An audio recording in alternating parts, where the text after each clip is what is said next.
गौरी पुत्र गणेश भगवान की जय। श्री शिवाय नमस्तुभ्यम। प्रिय भक्तजनों, आप और आपके समस्त परिवारजनों को नाग पंचमी की हार्दिक शुभकामनाएं। प्रिय भक्तजनों, आज हम इस वीडियो में 5 नाग कन्याओं की और नाग पंचमी की अमर कथा को सुनेंगे, जिसको सुनने से कभी भी नाग के डसने का भय नहीं रहता और घर हमेशा धन धान्य से भर जाता है और मनुष्यों के सभी संकट कट जाते हैं तथा मनोकामनाओं की पूर्ति होती है। तो आइए सुनते हैं। तो आप सभी भक्तजन पूरी श्रद्धा, ध्यान पूर्वक और प्रसन्नचित्त मन से इन कथाओं को पूरा अवश्य सुनिएगा।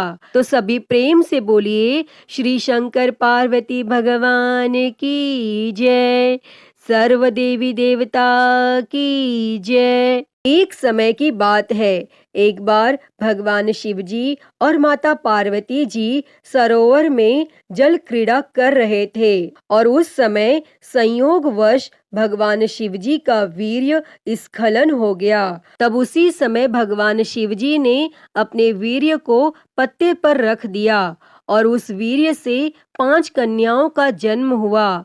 लेकिन यह कन्याएं मनुष्य रूप में न होकर नाग रूप में थी और माता पार्वती को इस बारे में कोई जानकारी नहीं थी कि शिव लीला से 5 नाग कन्याओं का जन्म हो चुका है। लेकिन भगवान शिव जी को सब पता था और वे उनसे गणेश जी और कार्तिकेय जी की तरह स्नेह भी रखते थे। इसीलिए वे हर सुबह जाकर सरोवर के पास 5 कन्याओं से मिलते थे और उनके साथ खेलते थे।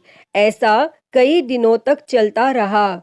फिर एक दिन माता पार्वती को शक हुआ कि आखिर महादेव इतनी सुबह कहाँ चले जाते हैं। इसलिए उन्होंने तय किया कि वह इस रहस्य को जानकर ही रहेंगी। एक दिन जब भगवान शिव जी सरोवर के लिए सुबह निकले, तब माता पार्वती भी उनके पीछे पीछे सरोवर तक पहुंच गई। तब माता पार्वती जी ने देखा कि महादेव पिता की तरह उन 5 नाग कन्याओं के साथ खेल रहे हैं और माता पार्वती को यह देखकर बहुत क्रोध आ गया और उन्होंने क्रोध के वशीभूत होकर उन 5 नाग कन्याओं को मारना चाहा। और जैसे ही उन्होंने मारने के लिए पैर उठाया, तभी भोलेनाथ ने उनको रोक लिया और बताया कि यह 5 नाग कन्याएं आपकी पुत्री हैं। तब महादेव की इस बात से माता पार्वती आश्चर्यचकित होकर देखने लगी और फिर नाग कन्याओं ने देवी पार्वती को कन्याओं के जन्म की कथा सुनाई और शिवजी की कथा सुनकर माता पार्वती जी जोर जोर से हंसने लगी। और शिवजी की इन नाग कन्याओं का नाम जया, विशर, शामिलवारी, देव और दोतली है। और भगवान शिवजी ने अपनी पुत्रियों के बारे में बताते हुए कहा कि जो भी सावन मास के शुक्ल पक्ष की पंचमी यानी नाग पंचमी के दिन इन नाग कन्याओं की पूजा करेगा, उनके परिवार को सर्प दंश का भय नहीं रहेगा और साथ ही इन देवियों की कृपा से घर में कभी भी धन धान्य की कमी नहीं रहेगी। और यही कारण है कि सावन कृष्ण पंचमी और सावन शुक्ल पंचमी के दिन इन 5 नाग कन्याओं की पूजा की जाती है। तो सभी प्रेम से बोलिए पंचनाग कन्याओं की जय, श्री शंकर पार्वती भगवान की जय। प्रिय भक्तजनों, आइए अब सभी मनोकामनाओं को पूरी करने वाली नाग पंचमी की सबसे दुर्लभ अमर कथा को सुनते हैं। तो सभी प्रेम से बोलिए श्री शंकर पार्वती भगवान की जय। पौराणिक कथा के अनुसार प्राचीन काल में एक सेठ जी के 7 पुत्र थे। 7 के विवाह हो चुके थे।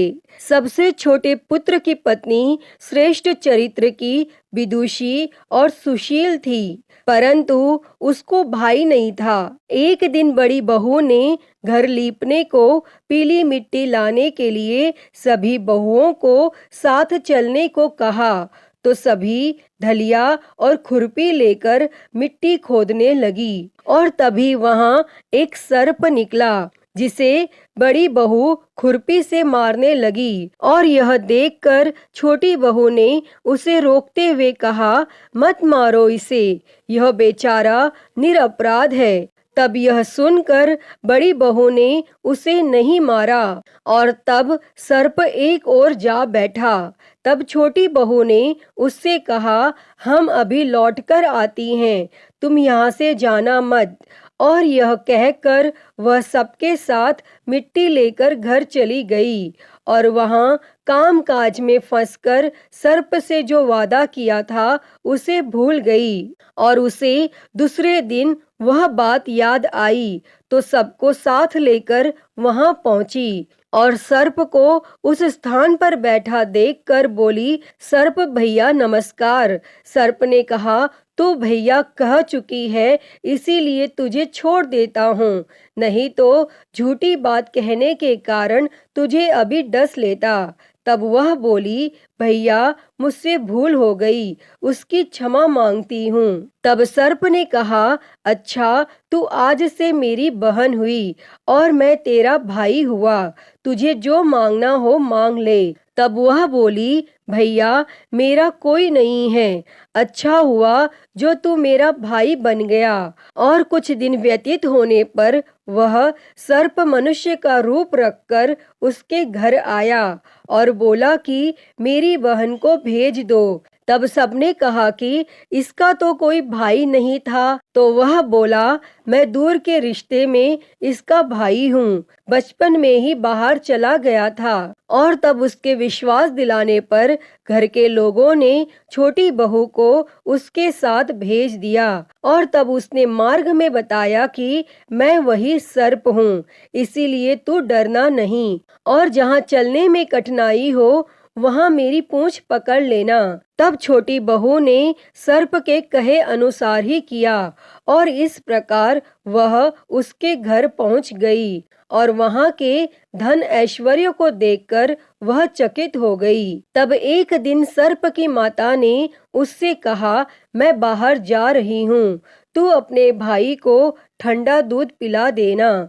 उसे यह बात ध्यान न रही और उसने गर्म दूध पिला दिया, जिससे उसका मुख बुरी तरह जल गया। और यह देखकर सर्प की माता बहुत क्रोधित हुई, परंतु सर्प के समझाने पर चुप हो गई।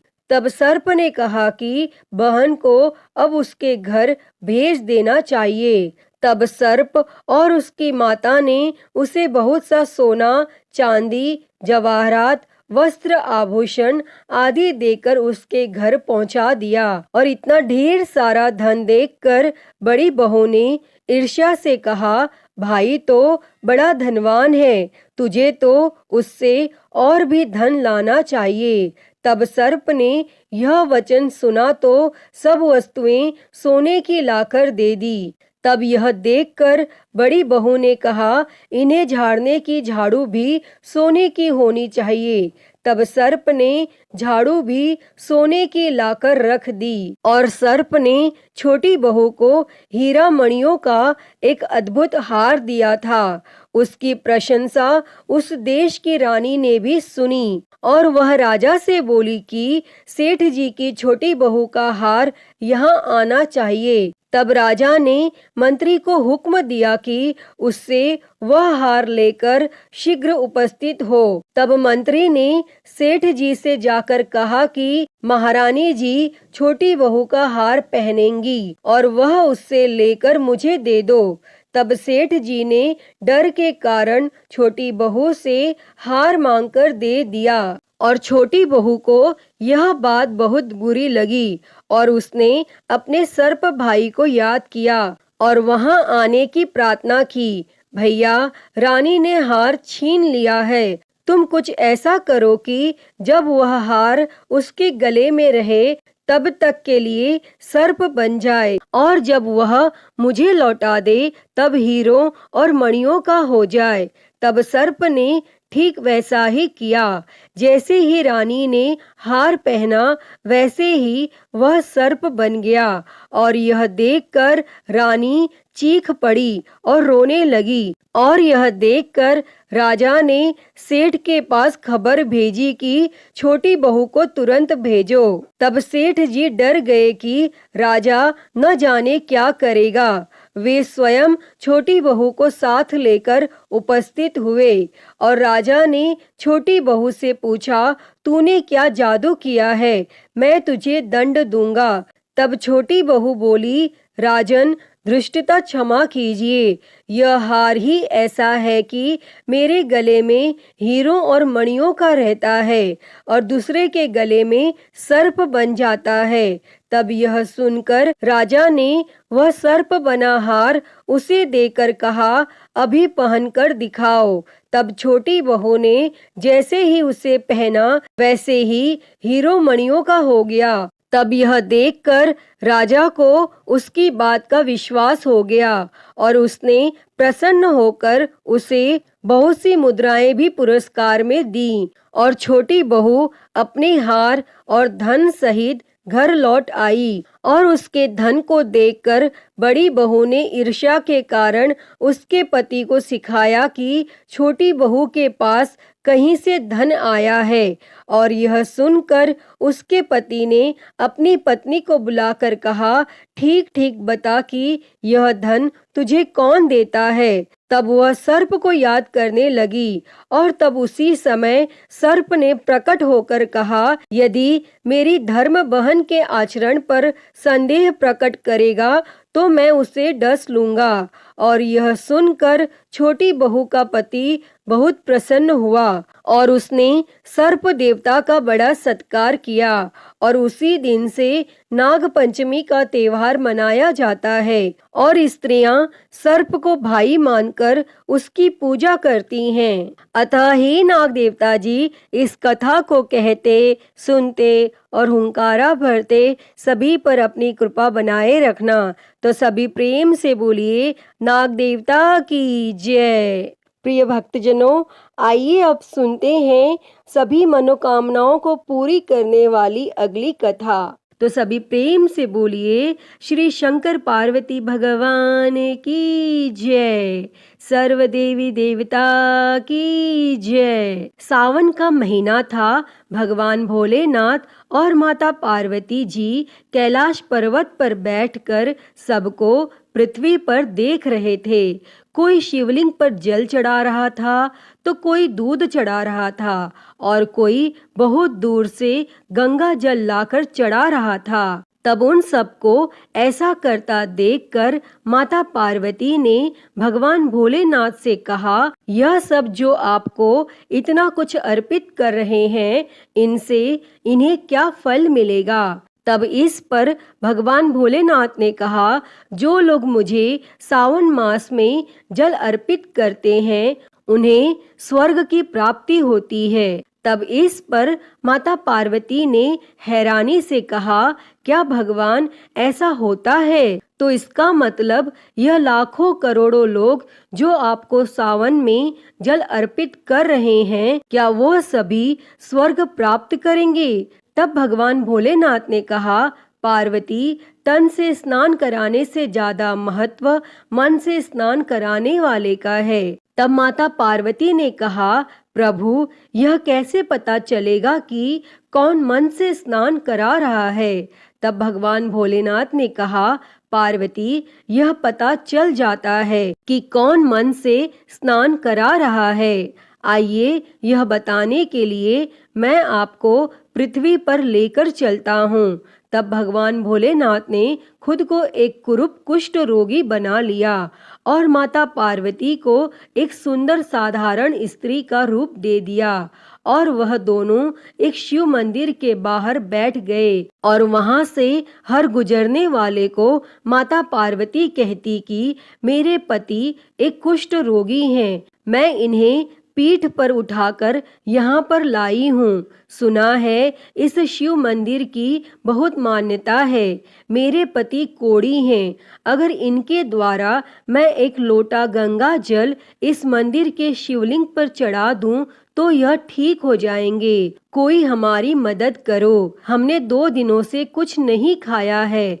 मैं बहुत थक गई हूँ। और जो भी कोढ़ी को देखता उससे घिन करता और वहां से चला जाता, या फिर सुंदर स्त्री को देखकर कहता, तुम इतनी सुंदर हो, इस कोढ़ी के साथ क्यों रहती हो? चलो हमारे साथ चलो। और देखते देखते शाम हो गई और किसी ने भी उनकी मदद नहीं की। तभी वहां एक गरीब मजदूर आया और माता पार्वती को देखकर बोला, बताइए आपको क्या काम है?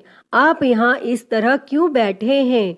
तब माता पार्वती ने उस लड़के को सारी बात बताई। तब इस पर उस लड़के ने कहा, यह लो, मेरी माँ ने मुझे 4 रोटियां खाने को दी थी। पहले आप इसे खाकर अपनी भूख शांत करो, क्योंकि कलयुग में आप एक ऐसी स्त्री हो जो अपने पति की इस तरह सेवा कर रही हैं। मैं आपको प्रणाम करता हूँ। मैं आपके पति को अपने कंधे पर ले जाकर भोलेनाथ के दर्शन कराऊंगा और इनके द्वारा भोलेनाथ को जल अर्पित कराऊंगा। और तब उस लड़के ने कुष्ठ रोगी के रूप में आए भगवान भोलेनाथ को अपने कंधे पर उठाया और भगवान शिव के दर्शन कराए और शिवलिंग पर जल अर्पित करवाया। तब ऐसा होने के बाद भगवान शिव ने माता पार्वती से कहा, देखिए, यह है जिसने मुझे तन से नहीं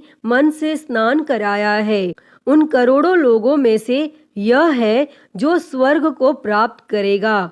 प्रिय भक्तजनों, तभी तो कहते हैं, जो मन को मैला करे और तन को धोए वो फूल झाड़े और कांटे बोए। अतः हे शंकर पार्वती भगवान जी, इस कहानी को कहते, सुनते और हुंकारा भरते सभी पर अपनी कृपा सदैव बनाए रखना। तो सभी प्रेम से बोलिए, श्री उमापति शंकर भगवान की जय।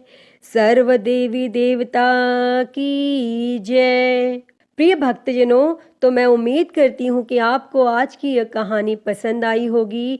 और अगर वीडियो अच्छी लगी हो तो इसे लाइक करें, ज़्यादा से ज़्यादा शेयर करें और कमेंट में श्री शंकर पार्वती भगवान की जय लिखना ना भूलें। और हरिहर भक्ति चैनल को सब्सक्राइब कर नोटिफिकेशन बेल को ज़रूर ऑन कर लें। हर हर महादेव। धन्यवाद।